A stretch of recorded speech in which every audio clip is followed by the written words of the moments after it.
of all the rotten luck? Or was it an act of fate?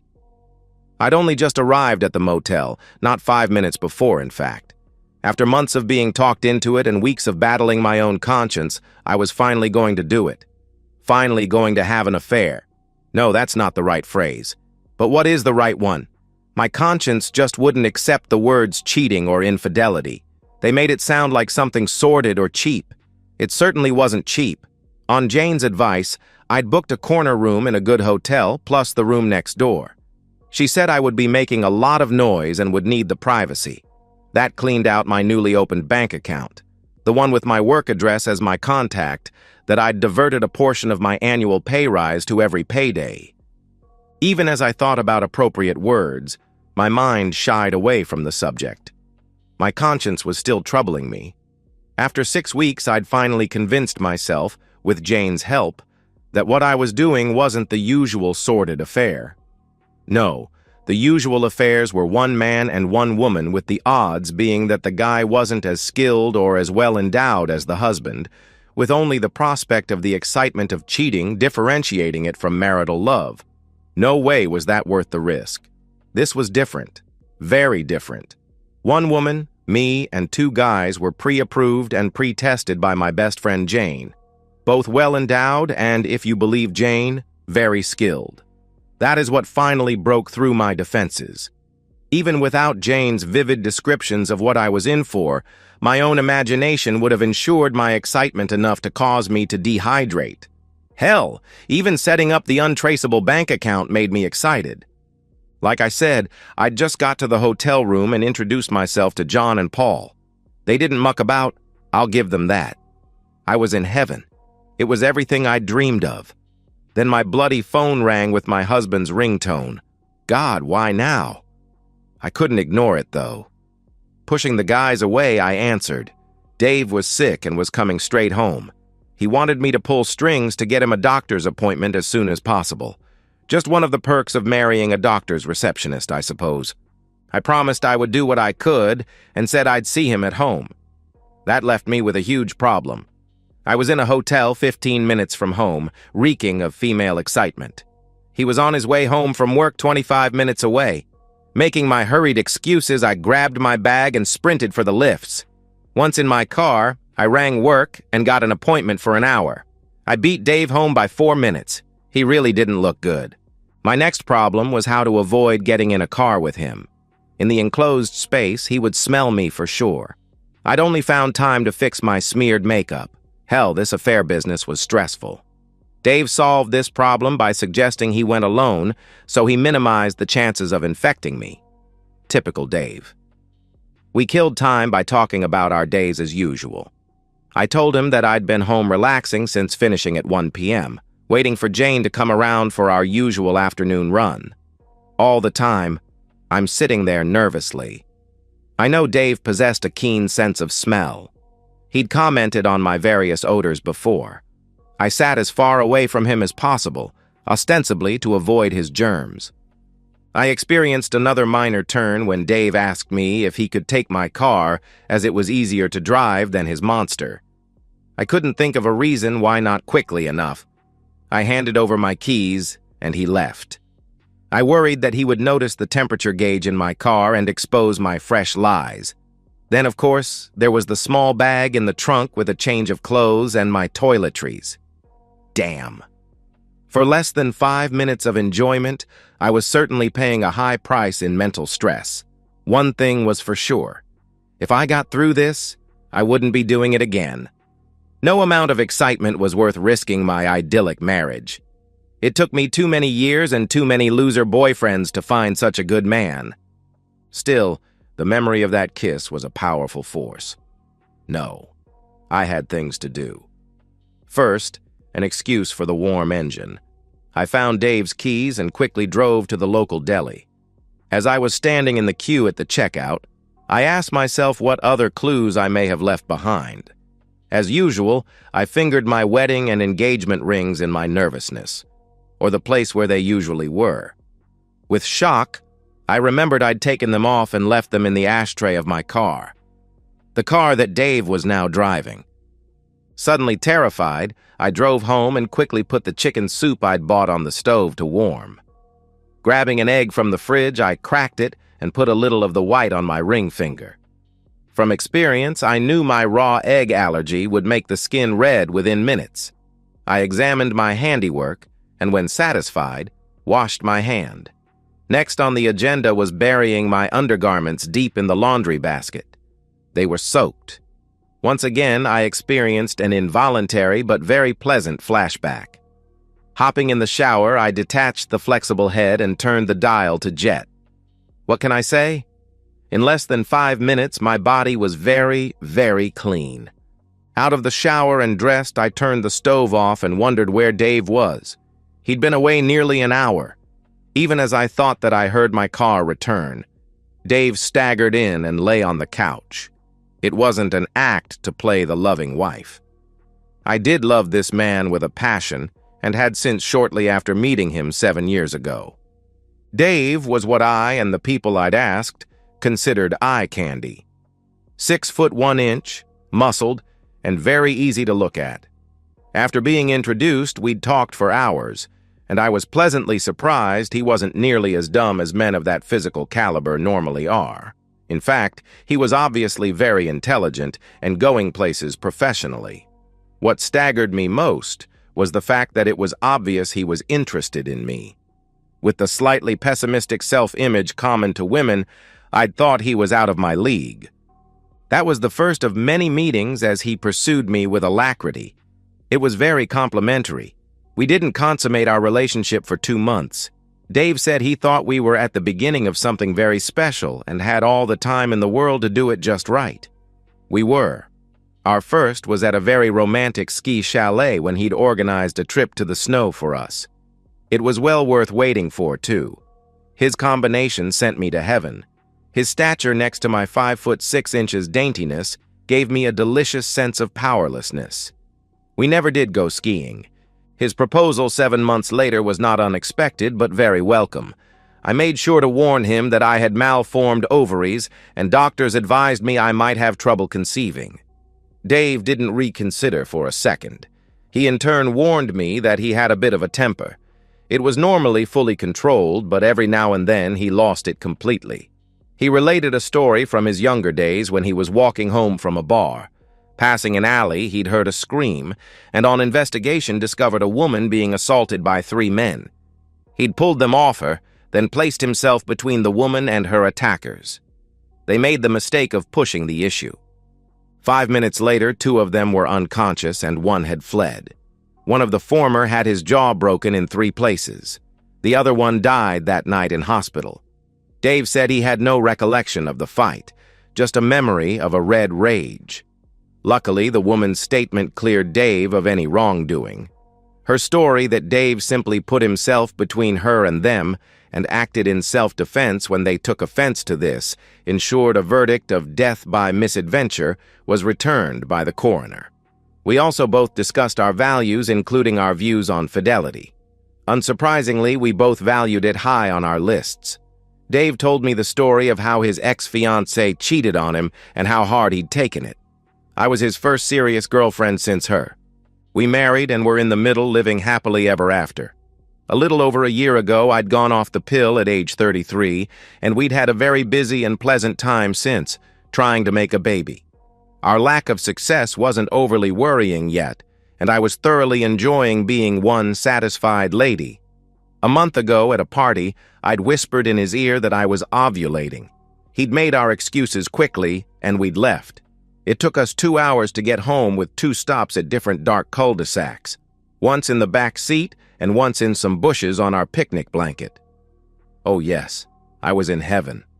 I'd even surreptitiously considered going back on the pill just to make this fantastic time last forever, but I was looking forward to a family as much as Dave.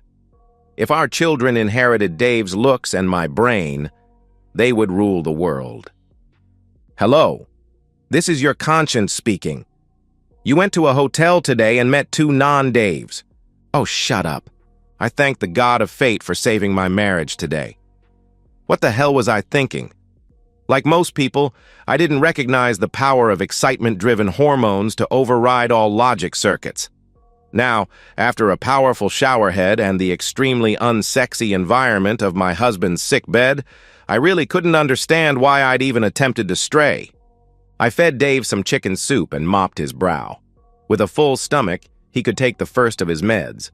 I took the opportunity to ask if we had any cream for dermatitis, and pointed out the red patch on my ring finger. I escorted him to bed and tucked him in before 7 p.m. Going back downstairs, I quietly retrieved my rings from my car. Thank God they seemed to have been undiscovered. I might not have to use the dermatitis defense at all. That only left 2 potential exposure points to cover. At Dave's insistence, I made up the bed in the spare room. The doctor said he was contagious. I went back to the lounge to relax. Jane didn't answer her phone. After her divorce last year, she spent a lot of time in noisy bars. Making up for lost time, she said. My conscience asked me if she was really my friend. Would a friend plant the seeds in my head that led to my near miss of today? Until January, I'd never considered infidelity. It just wasn't me. I'd finally found the man of my dreams and wasn't going to do anything to spoil that. As I'd often discussed with Dave, I hated cheaters. Not so much on moral grounds, but on the hurt and damage it did to the innocent partner in the relationship. So what happened to lead me into a hotel room on the brink of, well, let's be frank, cheating? In a nutshell, Jane. Jane and her husband were acquaintances until 18 months ago. Then, in short order, my 2 best friends left town, and Jane and her husband mutually agreed to call their marriage quits. I saw her looking lonely at a party and so talked to her. We were pretty much inseparable after that.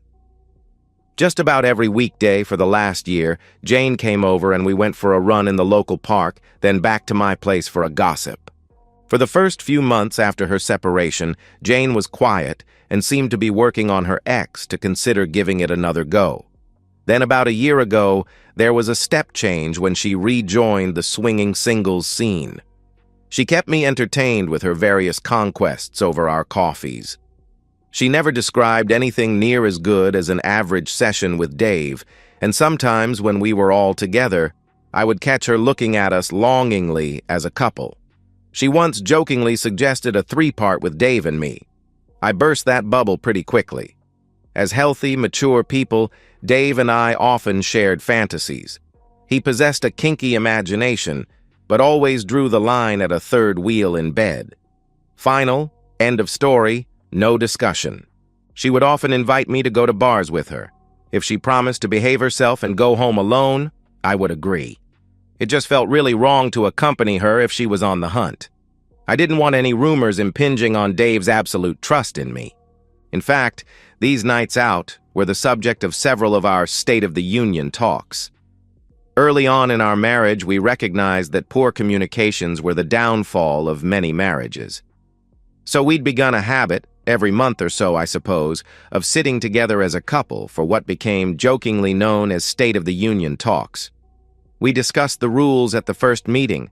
We could and should raise any issues that bothered us in an atmosphere of complete honesty and with no fear of recrimination. Over the years, several small, niggling issues had been discussed and neutralized. One was me telling Dave that he snored when he slept on his back. For the next month, he slept on his side with a pillow tucked where it prevented him from rolling onto his back. After a month, sleeping on his side was a habit. Thus, snoring, the cause of many a divorce, was never an issue for us.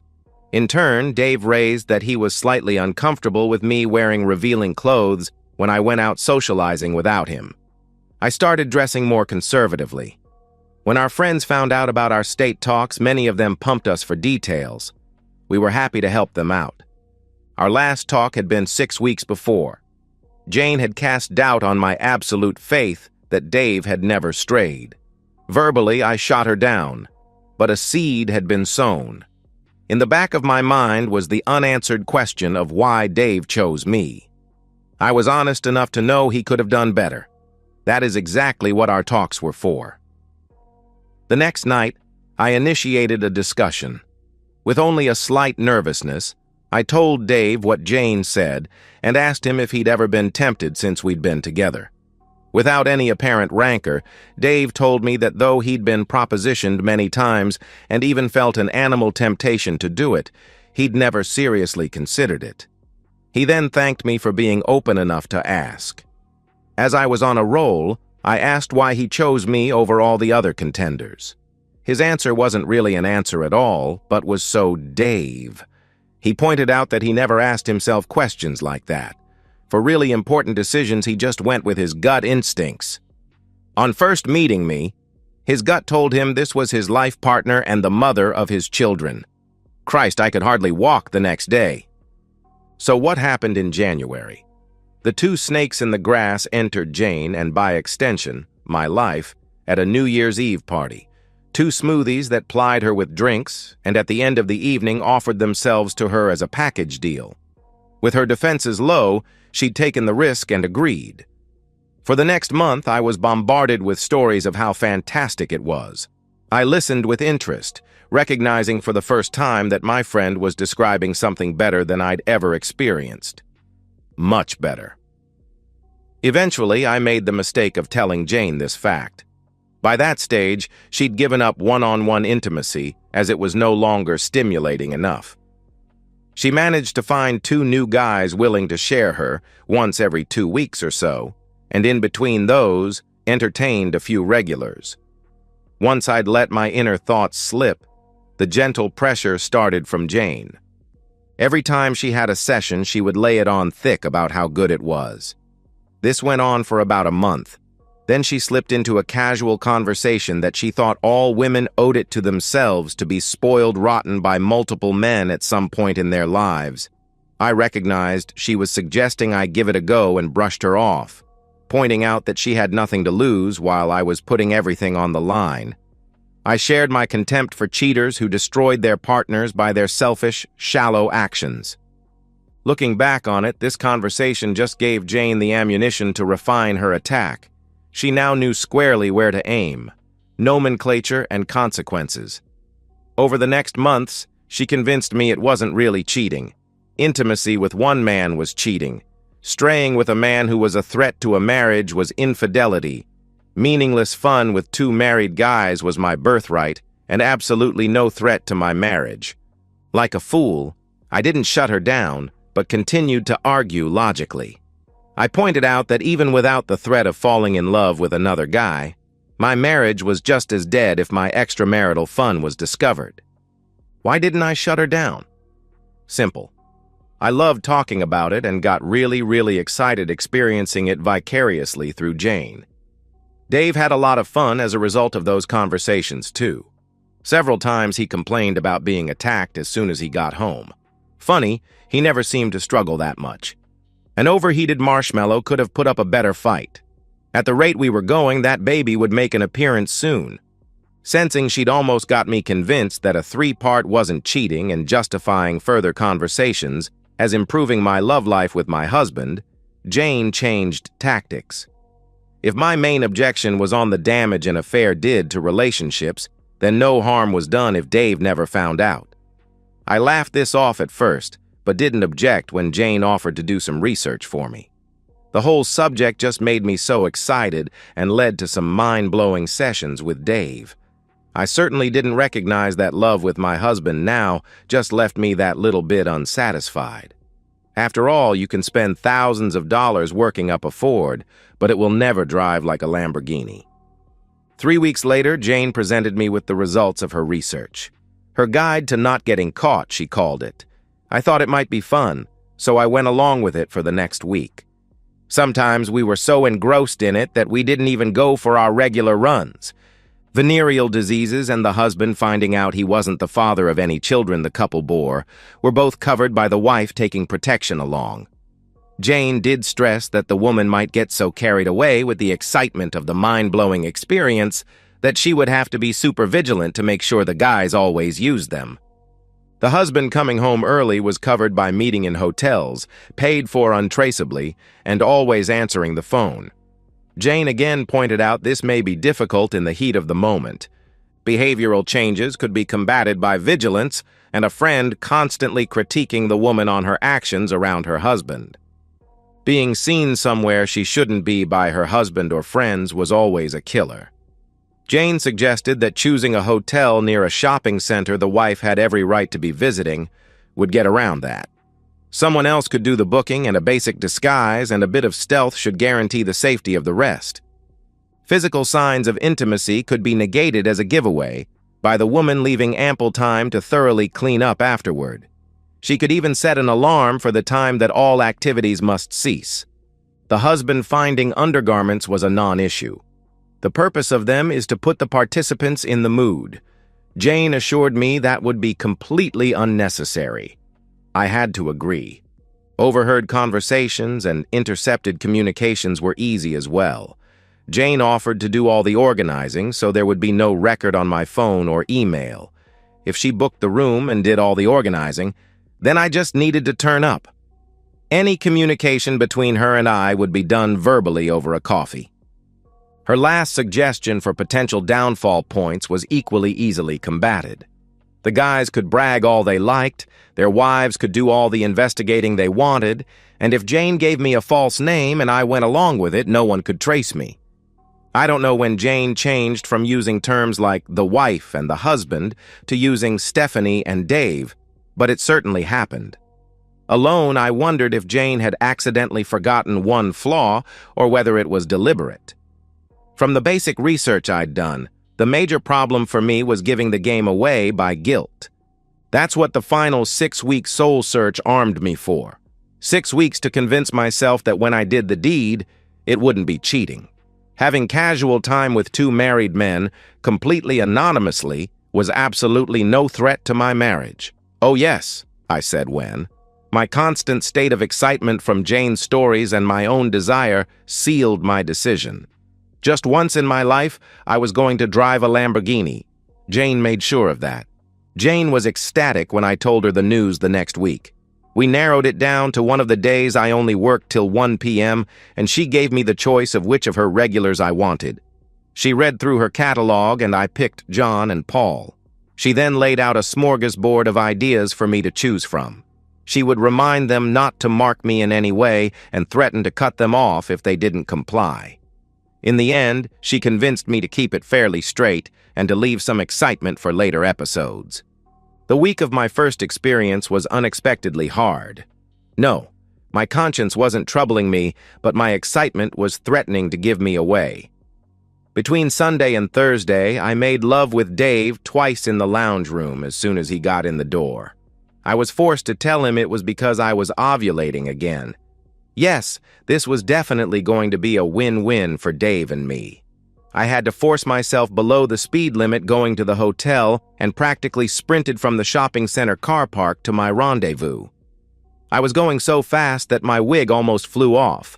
I was impressed with Jane's choices as soon as they walked into the room. That's why Dave's phone call was such a cataclysm. None of the ways I'd almost been caught today were on Jane's list, which hardened my resolve to ditch this stupid, self-destructive idea. Insidiously, the memory of that kiss hammered my resolve in the dimly lit lounge. After peeking in on Dave, I returned to the lounge but chose a different couch, one out of the direct line of sight of the stairs. The next day, I woke just in time to make Dave some breakfast and make sure he took his meds before rushing to work for my Saturday morning shift. Jane is uncontactable during her workday, so I left a text with her saying I would talk to her on Monday. Arriving home, I was pleasantly surprised to find that Dave was recovered enough to have made lunch. At 3:30 p.m., Jane sent me a text asking how I'd gone yesterday. I replied, reminding her of our rules. I nursed Dave for the rest of the weekend. Perhaps it was hypervigilance on my part, but Dave was definitely looking uncomfortable, like there was something on his mind. That's why, after cleaning up the dinner dishes on Sunday, I wasn't surprised when he asked me if we could have a State of the Union talk. The timing was so coincidental that my heart raced. I steered us away from the kitchen table and onto the couch. That way I could snuggle up to him and avoid eye contact. That was my Achilles heel, and I knew it. Once seated side by side, Dave put his arm around my shoulder. This familiar posture put me more at ease. I desperately reminded myself not to tense up whatever was thrown at me. Typical of Dave, he launched straight into it. "Steph, we've always agreed to talk about the little things that bothered us so they don't become big things." "Of course, sweetie. What's on your mind?" I replied. "Why didn't you answer the home phone when I rang here Friday?" he asked. "I had the stereo going, Dave, and didn't hear it. Luckily, I had my cell still in my pocket and felt that vibrate," I replied. "Okay. So when you told me you'd been home all afternoon but your car engine was making those clinking noises like it had just stopped when I came in the garage." "Thank you for my forward planning. As soon as you rang to say you were sick, I rushed out and bought some chicken soup," I replied. "Okay, thanks for that," he answered. I know I hadn't flinched, but something about the way this conversation was going made me very uncomfortable. Perhaps it was just paranoia. I glanced down at my arm, lying in Dave's lap. I could see my pulse throbbing in my wrist. Pretending a nonchalance I didn't remotely feel, I turned my wrist to hide it.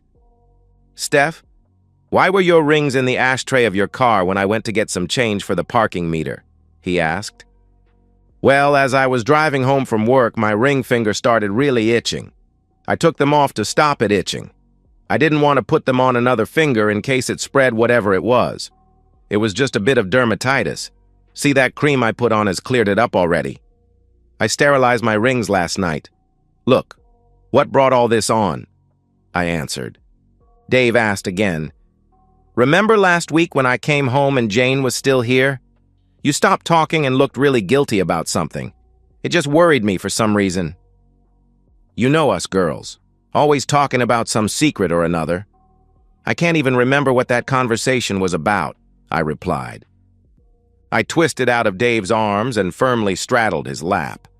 Putting a hand solidly on each side of his face, I looked him in the eye. "Any more questions?" I asked. "No, you've answered the one I had," he answered. What a strange way of putting it. Then I started, "Well, I'll ask the one you didn't feel comfortable asking for you. Since I met you, have I ever made love to or danced the horizontal tango with another man? The answer is no." He returned my gaze. "You don't mind me asking?" he asked. "Not at all. I asked you something similar a while ago, so why should I object to you doing it? Besides, if I saw you without your ring and the other stuff, I'd be asking the hard questions too. That's what these talks are all about, lover." I went to kiss his lips, but he turned his head with the word, "contagious." After kissing his cheek, I went to relieve my bowels. As I sat there, I just kept repeating, "Never again." Shortly after that, Dave retired to our room and suggested I stay in the spare again. I lay awake for several hours, just relieved that I'd managed to fool a good man, but cursing myself for making it necessary. The next day, Dave felt well enough to go to work. I texted Jane that our runs were back on and left also. When Jane arrived that afternoon, she was obviously too excited to run, so we sat down for a chat in my kitchen. "Well, Steph, was it as fantastic as I said it would be?" she asked. I related my sad story of woe to my friend. She looked as crestfallen as I'd felt when I first got Dave's call. When I got to the bit about calling it all off as not worth the risk, she went silent for a long time. When it became uncomfortably long, I tried to break the tension by asking how her weekend had been. When she smiled and started talking about her latest group experience, I stopped her. "No, Jane, I don't want to hear about that. What else did you get up to?" Again, the crestfallen look. After it became clear we'd forgotten what else to talk about, we went for our run. The following days were much the same. Several times Jane tried to raise the subject of intimacy, but I'd learnt my lesson. Over the next 2 weeks, Dave and I made love several times. I noticed that I was feeling way less excited than I usually did. When we did have love, it left me increasingly unsatisfied despite having the same number of excitement. The reason was obvious. I'd seen a Lamborghini in the driveway one day but hadn't got to drive it. The next day, the Ford was back. It took the full 2 weeks for my resolve to weaken. It was a Monday night. Dave had been forced to leave Friday morning to fix a problem at one of the plants in another state and was due back that evening.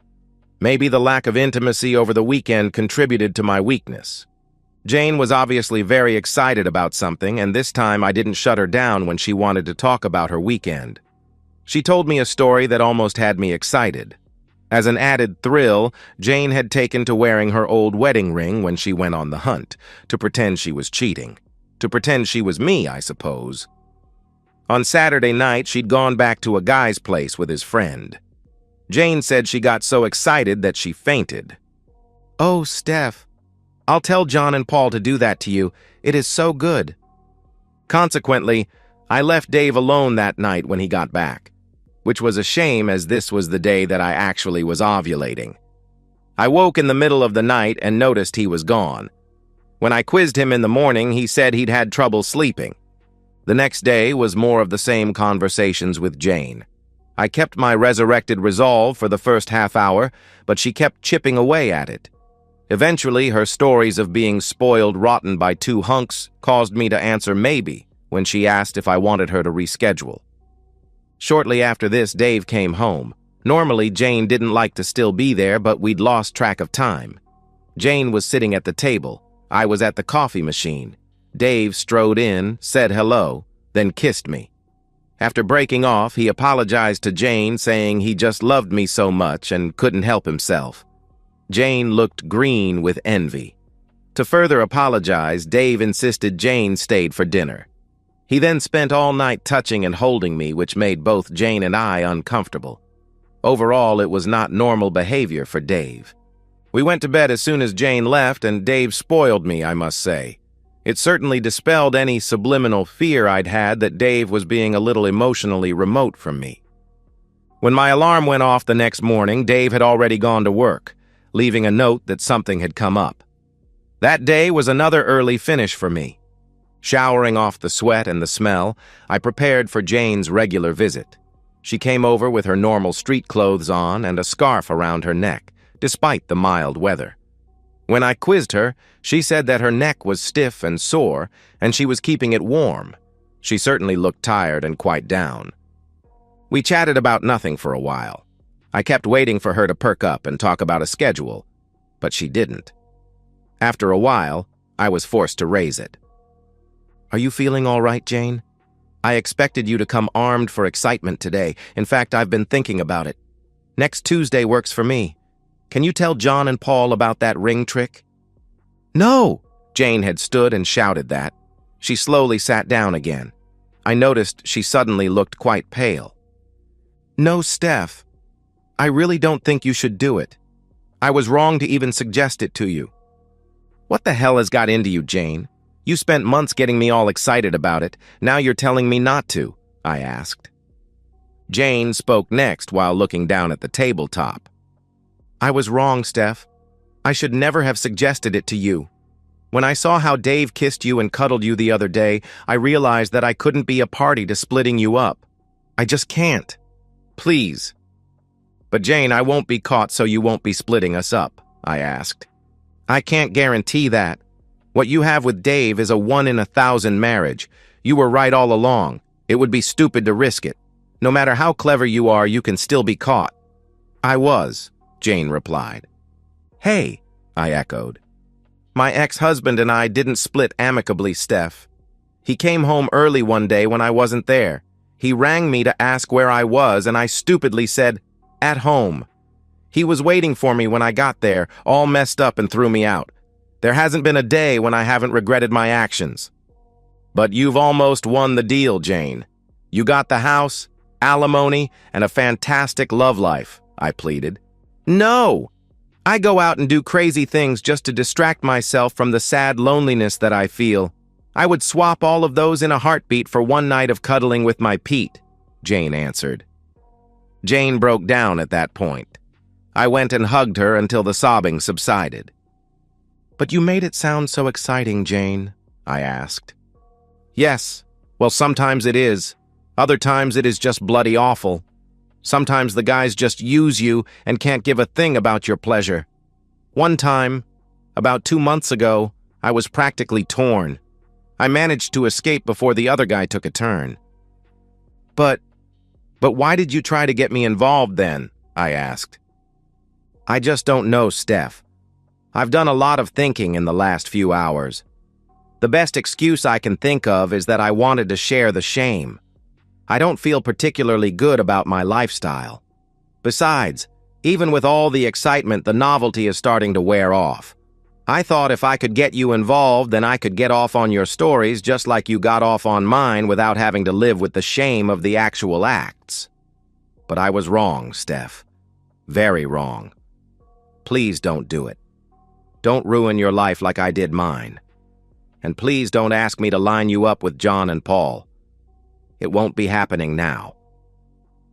By this stage, Jane was looking at me with pleading, passion-filled eyes. I'd no doubt she firmly believed what she was saying. It gave me no choice but to promise that I wouldn't do anything to damage my marriage. She looked extremely relieved after that promise. We spoke for another half an hour on neutral subjects. I did notice her eyes darting around the room as if looking for something. At one stage, she even stood up and picked up the phone, base and all. Turning it over, she examined the bottom and then put it back. Eventually, well before Dave was due home, she glanced at her watch and then left. In her wake, I was more than a little confused. Life over the next 4 months settled into a similar routine that we'd had before Jane started telling me about her adventures. I knew she still went hunting, but when I quizzed her about it, she only wanted to relate her bad experiences. More than once, she made me re-promise not to risk my marriage. Socially, we became inseparable except when Dave was there. She was obviously avoiding him. I put it down to either guilt at what she'd once tried to do, or her avoiding the pain of seeing a happy couple interact. The only change I saw in Dave was his new habit of disappearing into his study for a while, shortly after he got home every night. Other than that, he was absolutely his old self. Love with Dave was noticeably lacking its old passion.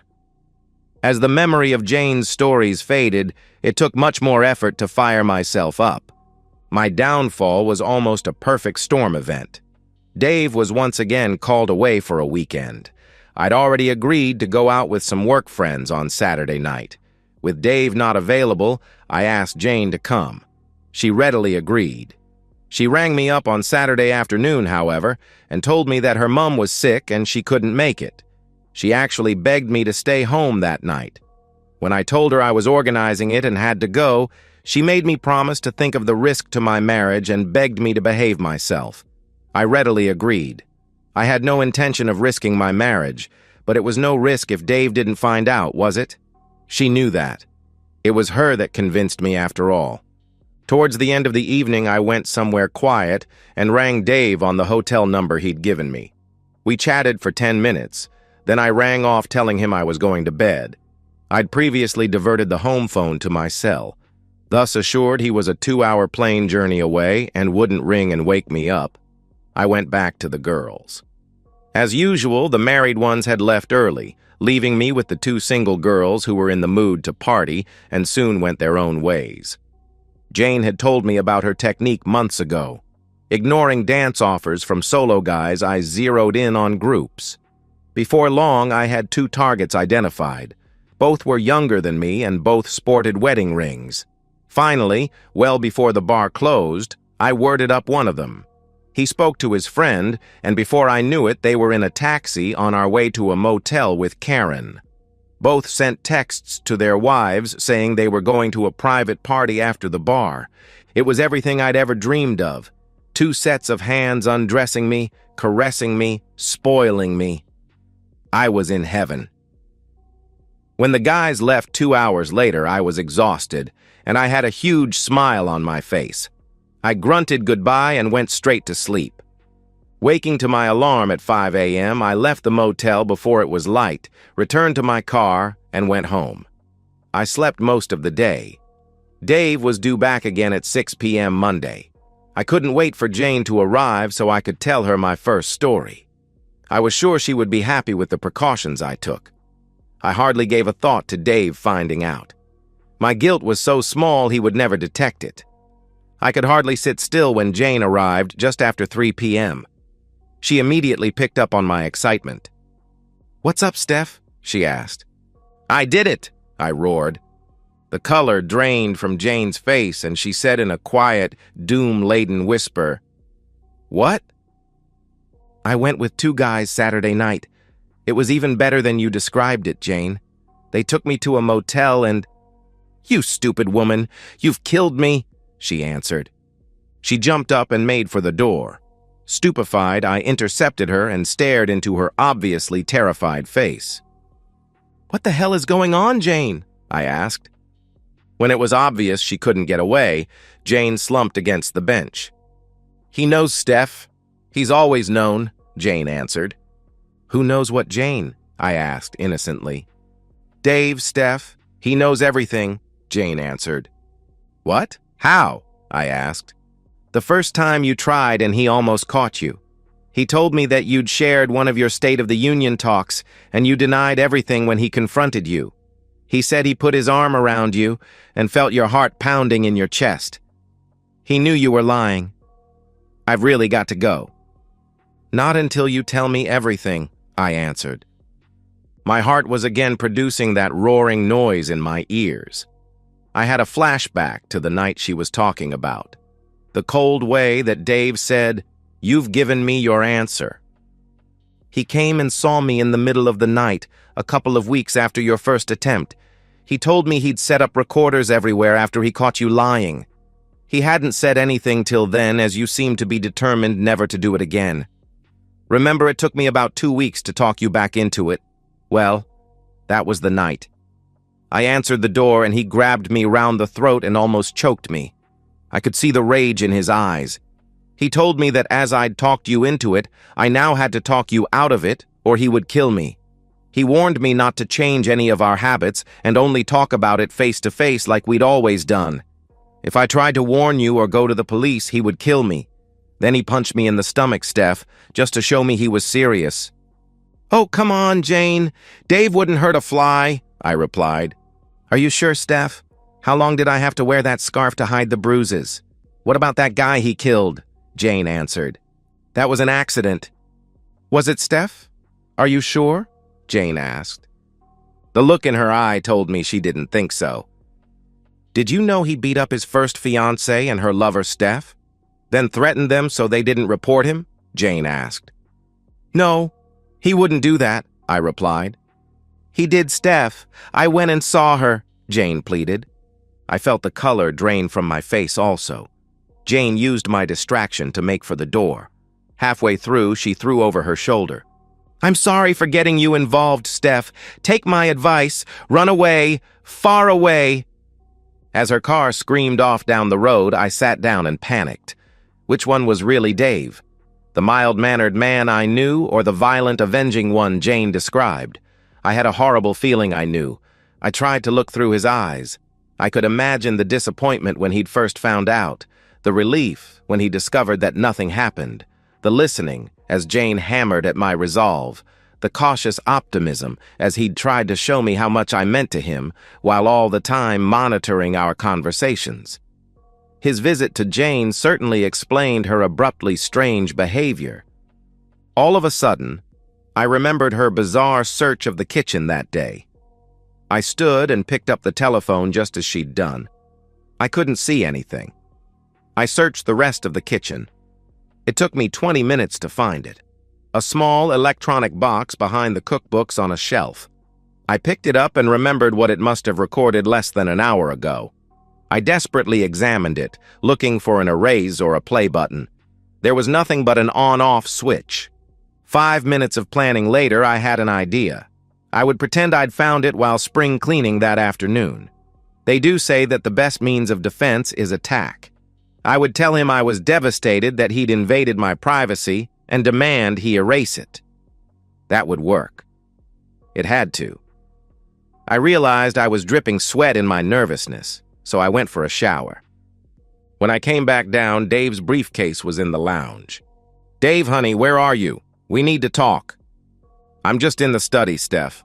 I'll be out in a tick," he replied. I turned on the coffee maker and put the bug right in the center of the table. Swallowing my nervousness, I tried to work myself into a rage. All of a sudden, there was a huge bellow from the study and a mighty crash. On reflex, I headed to the study door and looked in. Dave had his back to me and was kicking his overturned desk. He still had a pair of headphones around his neck. Suddenly, I realized why he went into the study every night.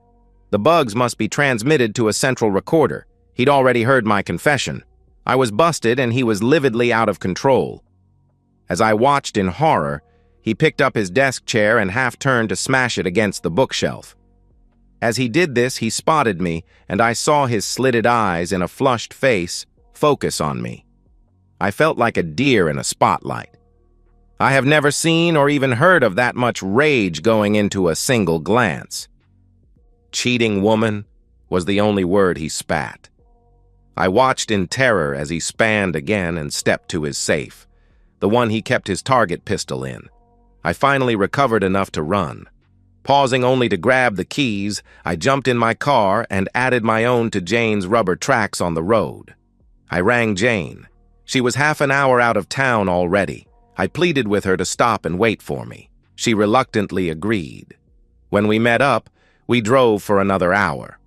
We withdrew the daily maximum from an ATM on all our accounts, then ditched our traceable cell phones in a bin and bought disposable ones. Then we headed off in a completely different direction. 2 days later, we parted ways. We just were a constant reminder to ourselves that we'd destroyed each other's lives. Before we parted, we came up with a plan to stay in touch. When we both settled down, we would keep our disposable phones in safety deposit boxes. At 11 a.m. on the first day of each quarter, we would ring each other. We would never tell each other where we lived in case one of us was discovered and live completely separate lives. "So how long ago was that again, madam?" "That was 11 years ago, and this is the first time I have been back to town, officer." "So that makes you what, 45? He asked.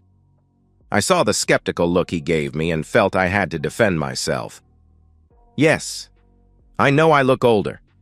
11 years of looking over your shoulder, never being able to contact your old life, and constant guilt does that to you." "Oh, so you finally found some guilt, did you?" "Yes, but mainly for Dave. I was the second long-term partner that he had to stab him in the back. The chances of him leading a normal life after that were zero." "What about Jane?" he asked. "Well, we rang each other on the first day of the next quarter. She wasn't traveling very well at all. As she'd left town very quickly, she didn't have any work references. She didn't come out and say it, but reading between the lines, she was hooking to make ends meet. I didn't hear from her after that. 2 years later, I had some spare cash, so I hired a private investigator. He managed to trace her phone to a lawyer's office. All they would tell him was it was part of a deceased estate. They wouldn't tell him anymore, and I said no when he asked if I wanted to dig further. What was the point? I know what happened." "And what exactly do you want from the police, madam?" he asked. "Well, I got back to town just now. My mother is dying. Can you send someone with me to Dave's house and warn him of any retribution? I just want to say goodbye to my mom. If he wants to kill me after today, he can. I've had enough. I'm not going to run anymore." "Haven't you got a husband or a boyfriend that can go with you?" he asked. "Are you kidding? Leading a life under a false name, too scared to make any friends because you know you'll have to leave within a year, doesn't lead to healthy friendships? One guy was special once, about 7 years ago, but when I told him why I was so scared, he disappeared pretty quickly." "Okay, madam. It's highly unusual, but what the hell, it's a slow day." I jumped in his cruiser. We drove down Jane Street on the way. Her house was gone, replaced by some units. "What happened there? Did they pull the old house down?" he asked. "Number it burnt down. Oh, 10 or 11 years ago," I replied. I had tears in my eyes when we pulled up in front of my old house. According to the telephone directory, it was still Dave's. Reluctantly, I got out, followed by the policeman. He undid his holster and stood to the side of the door while I rang the bell. The familiar chime just reinforced what a waste of time the last 11 years had been. The door was opened by a child. Despite being only about 8 or 9, he was unusually tall with blonde hair and good looks. "Hello, I'm looking for David Brown." "Mom, there's a lady here looking for Dad." While I waited for the child's mother to arrive, I watched 2 other smaller children play in the lounge. Finally, a slim woman, about 5 years younger than me and quite beautiful, appeared over her son's shoulder. She saw me and hustled the child back into the lounge.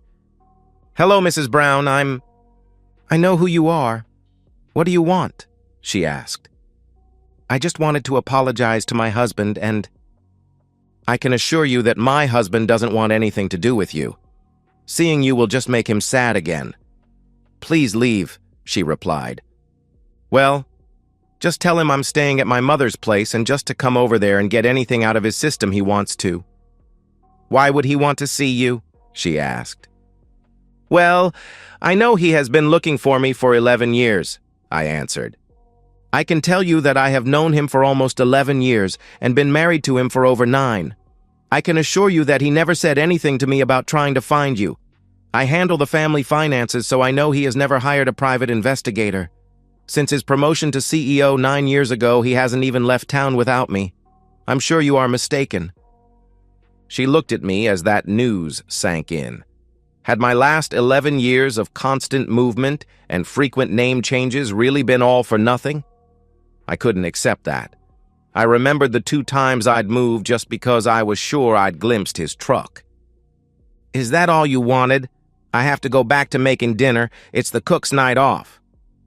I just nodded as I looked past her to a life that should have been mine. A tear escaped each of my eyes. "If it's all the same to you, I won't even tell Dave you were here. He really loved you, you know. He waited for a year for you to come back. After it was obvious you weren't, I convinced him to divorce you for abandonment. Telling him you're around will just open up old wounds that took me a lot of effort to close. Please respect our privacy." As she shut the door, the friendly policeman put his arm around me and helped me down a path I couldn't even see through my tears. I never did see Dave again. 2 weeks later, I ran into Jane's sister. She told me about the suicide note that Jane sent. Forced by desperation into selling herself, she'd turned to cope. One night, faced with the shame of her new life and living with the constant fear of avenging Dave, she wrote her final letter. And so, we've reached the end of today's story. Was it what you expected, or did it take a twist you didn't see coming? I'm curious to hear your thoughts. Share them in the comments below, and let's get a conversation going. If this story kept you hooked, make sure to hit that like button. And if you're new here or just haven't subscribed yet, now's the perfect time to join our community. I bring you fresh, captivating stories every day, so click that subscribe button and turn on notifications so you never miss out. Thanks for watching, and I'll see you in the next one.